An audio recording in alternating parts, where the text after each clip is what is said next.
السلام علیکم ورحمۃ اللہ وبرکاتہ۔ محترم ناظرین، آپ کے سامنے حج میں جانے والے لوگوں کے واقعات کی سیریز کا چھٹا واقعہ لے کر پیش خدمت ہوں۔ حضرت ربیع بن سلیمان رحمۃ اللہ علیہ کہتے ہیں کہ میں حج کے لیے جا رہا تھا، میرے ساتھ میرے بھائی تھے اور ایک جماعت تھی۔ جب ہم کوفہ پہنچے تو وہاں سفر کے ضروریات کے سامان خریدنے کے لیے بازاروں میں گھوم رہا تھا کہ ایک ویران سی جگہ ایک خچر مرا ہوا پڑا تھا اور ایک عورت جس کے کپڑے بہت پرانے اور پھٹے ہوئے تھے، چاقو لیے ہوئے اس کے ٹکڑے گوشت کے کاٹ کر ایک تھیلی میں رکھ رہی تھی۔ مجھے خیال ہوا کہ یہ مردار گوشت لے جا رہی ہے، اس پر خاموشی اختیار کرنا نہیں چاہیے۔ کوئی تعجب کی بات نہیں، یہ کوئی بھٹیارین ہوگی، عورت ہوگی، یہی پکا کر لوگوں کو کھلا دے گی۔ میں چپکے سے اس کے پیچھے ہو لیا، اس طرح سے کہ وہ مجھے نہ دیکھ سکے۔ وہ عورت ایک بڑے مکان میں پہنچی جس کا دروازہ بھی اونچا تھا۔ اس نے جا کر دروازہ کھٹکھٹایا، اندر سے آواز آئی، کون ہے؟ اس نے کہا، کھولو، میں ہی بدحال ہوں۔ دروازہ کھولا گیا اور اس میں سے 4 لڑکیاں باہر آئیں جن کے چہرے سے بدحالی اور مصیبت کے آثار ظاہر ہو رہے تھے۔ وہ عورت اندر گئی اور وہ تھیلی ان لڑکیوں کے سامنے رکھ دی۔ میں کواڑوں کی اوٹ لے کر اندر جھانک رہا تھا۔ میں نے دیکھا اندر سے گھر بالکل برباد اور خالی تھا۔ اس عورت نے روتے ہوئے لڑکیوں کو آواز دی کہ لو، اس کو پکا لو اور اللہ کا شکر ادا کرو۔ اللہ تعالیٰ کا اپنے بندوں پر اختیار ہے، اسی کے قبضے میں لوگوں کے قلوب ہے، دل ہے۔ وہ لڑکیاں اس کو کاٹ کر آگ پر بھوننے لگیں۔ مجھے شوق ہوا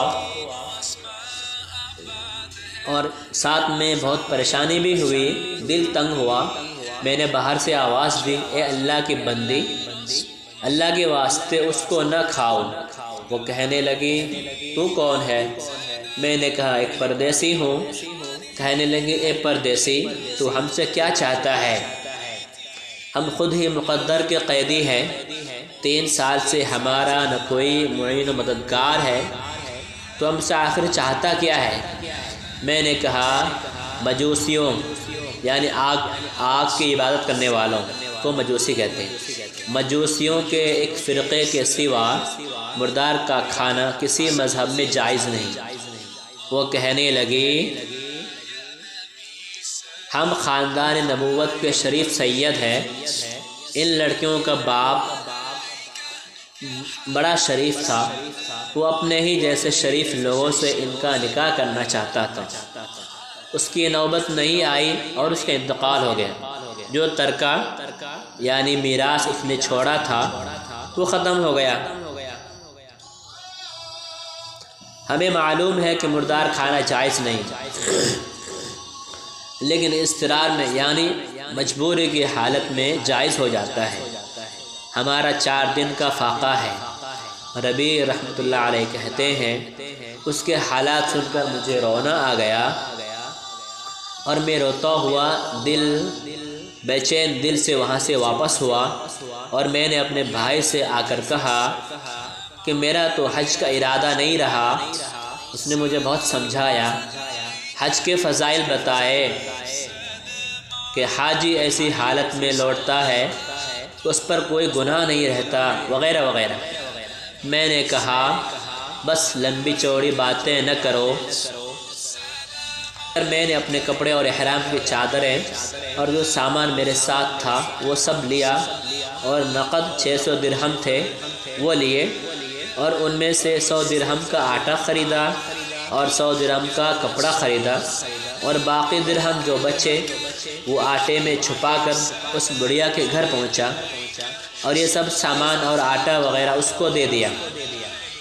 اس عورت نے اللہ کا شکر ادا کیا اور کہنے لگی، اے ابن سلیمان، جا، اللہ جل شانہ تیرے اگلے پچھلے سب گناہ معاف کرے اور تجھے حج کا ثواب عطا کرے اور اپنی جنت میں تجھے جگہ عطا فرمائے اور اس کا ایسا بدلہ عطا فرمائے جو تجھے بھی ظاہر ہو جائے۔ ان کی سب سے بڑی لڑکی نے کہا، اللہ جل شانہ تیرا اجر ثواب 2 گنا کرے اور تیرے گناہ معاف کرے۔ دوسری نے دعا دی، اللہ جل شانہ تجھے اس سے بہت زیادہ عطا فرمائے جتنا تو نے ہمیں دیا۔ تیسری نے یہ کہا، حق تعالی شانہ ہمارے دادے کے ساتھ، دادا یعنی حضرت محمد صلی اللہ علیہ وسلم کے ساتھ تمہارا حشر کرے۔ چوتھی نے جو سب سے چھوٹی تھی کہا،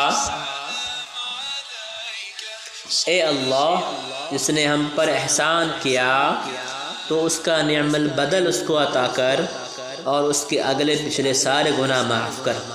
ربیع رحمۃ اللہ علیہ کہتے ہیں کہ حاجیوں کا قافلہ روانہ ہو گیا، میں کوفہ میں ہی مجبوراً پڑا رہا کہ جب وہ لوگ حج سے فارغ ہو کر لوٹ آئیں، مجھے خیال ہوا کہ ان حاجیوں کا استقبال کروں، ان سے اپنے لیے دعا کراؤں، کسی کی مقبول دعا مجھے بھی لگ جائے۔ جب حاجیوں کا ایک قافلہ میری آنکھوں کے سامنے آ گیا تو مجھے اپنے حج سے محرومی پر بہت افسوس ہوا اور رنج کی وجہ سے میرے آنسو نکل آئے۔ جب میں ان سے ملا میں نے کہا، اللہ تعالیٰ تمہارا حج قبول کرے اور تمہارے اخراجات کا بدل عطا فرمائے۔ ان میں سے ایک نے کہا کہ یہ دعا کیسی؟ میں نے کہا کہ ایسے شخص کی دعا ہے جو دروازے تک کی حاضری سے محروم رہا ہو۔ وہ کہنے لگے، بڑے تعجب کی بات ہے، اب تم وہاں جانے سے انکار کرتا ہے؟ تو ہمارے ساتھ عرفات کے میدان میں نہیں تھا، تو نے ہمارے ساتھ رمی جمرات نہیں کی، تو نے ہمارے ساتھ طواف نہیں کیے۔ میں اپنے دل میں سوچنے لگا کہ اللہ کا لطف و کرم ہے، اتنے میں خود میرے شہر کے حاجیوں کا قافلہ آ گیا۔ میں نے کہا، حق تعالی شانہ تمہاری سعی، تمہاری کوشش قبول کرے، تمہارا حج قبول فرمائے۔ وہ بھی یہی کہنے لگے کہ تو ہمارے ساتھ عرفات پر نہیں گیا تھا یا رمی جمرات نہیں کی، اب انکار کرتا ہے۔ ان میں سے ایک شخص آگے بڑھا اور کہنے لگا کہ بھائی، اب انکار کیوں کرتے ہو؟ کیا بات ہے؟ آخر تم ہمارے ساتھ مکہ میں نہیں تھے یا مدینہ میں نہیں تھے جب ہم قبر اطہر کی زیارت کر کے باب جبرائیل سے باہر آ رہے تھے؟ اس وقت بھیڑ کی کثرت کی وجہ سے تم نے یہ تھیلی میرے پاس امانت رکھوائی تھی، اس کی مہر پر لکھا ہوا ہے، من عاملنا ربیحا، جو ہم سے معاملہ کرتا ہے نفع اٹھاتا ہے۔ یہ تمہاری تھیلی واپس ہے۔ ربیع رحمۃ اللہ علیہ کہتے ہیں کہ واللہ میں نے اس تھیلی کو کبھی اس سے پہلے دیکھا بھی نہیں تھا۔ اس کو لے کر گھر واپس آیا، عشاء کی نماز پڑھی، اپنا وظیفہ پورا کیا۔ اس کے بعد اسی سوچ میں جاگتا رہا کہ آخری قصہ کیا ہے۔ اسی میں میری آنکھ لگ گئی تو میں نے حضور اقدس صلی اللہ علیہ وسلم کی خواب میں زیارت کی۔ میں نے حضور کو سلام کیا اور ہاتھ چومے۔ حضور علیہ السلام نے مسکراتے ہوئے سلام کا جواب دیا اور ارشاد فرمایا، اے ربیع، آخر ہم کتنے گواہ لائیں کہ تو نے حج کیا، تو مانتا ہی نہیں۔ سن، بات یہ ہے کہ جب تو نے اس عورت پر جو میرے اولاد تھی صدقہ کیا اور اپنا زاد راہ سفر کا سامان قربان کر کے اپنا حج ملتوی کینسل کر دیا تو میں نے اللہ جل شانہ سے دعا کی کہ وہ اس کا نعم البدل تجھے عطا فرمائے۔ تو حق تعالی شانہ نے ایک فرشتہ تیری صورت کا بنا کر اس کو حکم دیا کہ وہ قیامت تک ہر سال تیری طرف سے حج کیا کرے، اور دنیا میں تجھے یہ بدلہ دیا کہ 600 درہم کے بدلے 600 دینار اشرفیہ سونے کے سکے عطا کی۔ تو اپنی آنکھوں کو ٹھنڈی رکھ۔